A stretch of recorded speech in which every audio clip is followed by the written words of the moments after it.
So, what's your job and what does your daily routine look like? So I'm responsible for $8 billion of services business for Cisco, and I call on the North American partners and work with the partners to resell Cisco services. So I have the United States and Latin America, and I am the one that actually talks to the partners themselves. Nice. So, you brought up Latin America. Have you noticed, with being a woman in corporate America, is there a big gender difference when dealing with international clients, or is there, is there some different way you have to approach things? So Latin America definitely has, I would say, a higher percentage of male executives in the partners, where it does, seem like the U.S. has brought more women into executive positions into those partners. Although our director of Latin America for Cisco is a female. Oh, really? In Yes. what country is that? So Latin America is all the Latin America. Oh, So all of them. So Argentina, Chile, Mexico. Is it just one representative that represents She all? is the highest level that covers all of those That's countries. really cool. Yes, it's great. I would never expect that usually in a, patriarchal society. Yes. That usually Latin America is. Yes, so for Cisco, she's a female leader. Nice.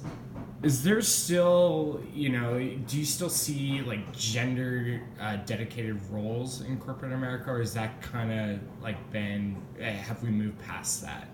I wouldn't say there's gender dedicated. We have still have a difficult time on the engineering side of our house getting enough women into those engineering roles. It's not that they're predominantly men, Yeah. but it just usually, if there's 100 people graduating, we're still not yet at a 50-50 mix.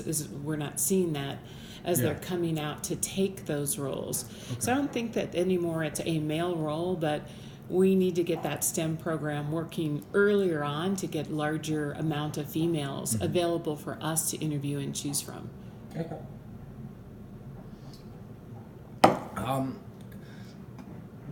Do you still think is it still more difficult for women to receive jobs than men? Do you find that men have an easier time getting hired at Cisco, or is it? Not, I would say Cisco is a very unique company. When you look at our executive staff, over 50% are females. Okay. So our worldwide sales executive vice president is a female. Our America's vice president for sales is a female. Okay. Our chief financial officer is a female. So Cisco might be ahead of the diversity curve, but when you look at our senior executives and the next layers down, we have a very, very high-end range of female executives. So would you argue, though, so Cisco's obviously, past that, would you argue, though, for just general corporate America, is it harder for women to receive jobs than men? Or do women get hired less just solely based off the gender aspect?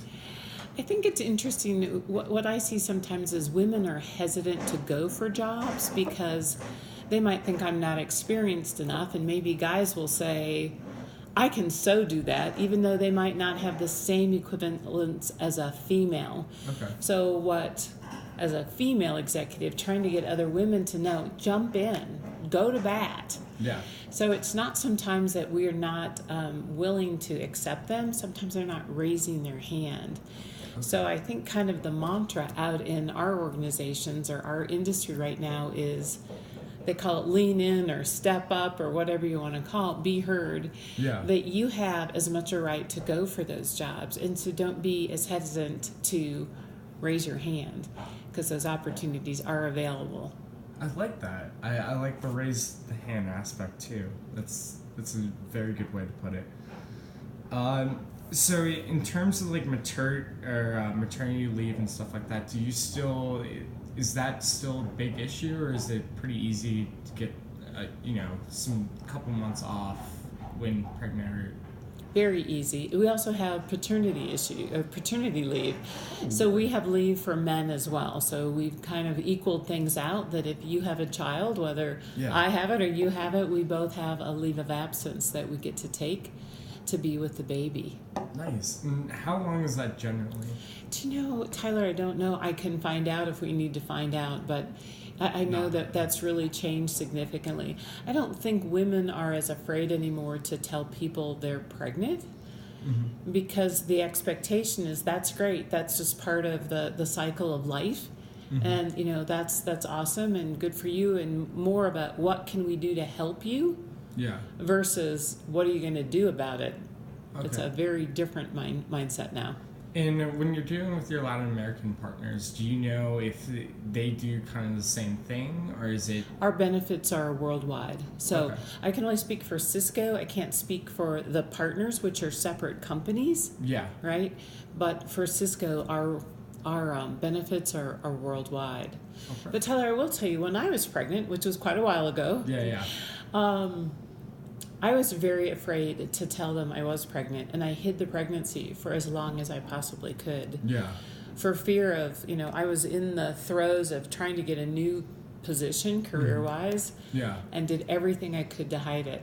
So it's wonderful to see that women no longer think that's going to be a detriment, and they're not afraid anymore. Yeah. I'm sure there still happens on occasion, but I would say it's the exception, not the rule. Okay.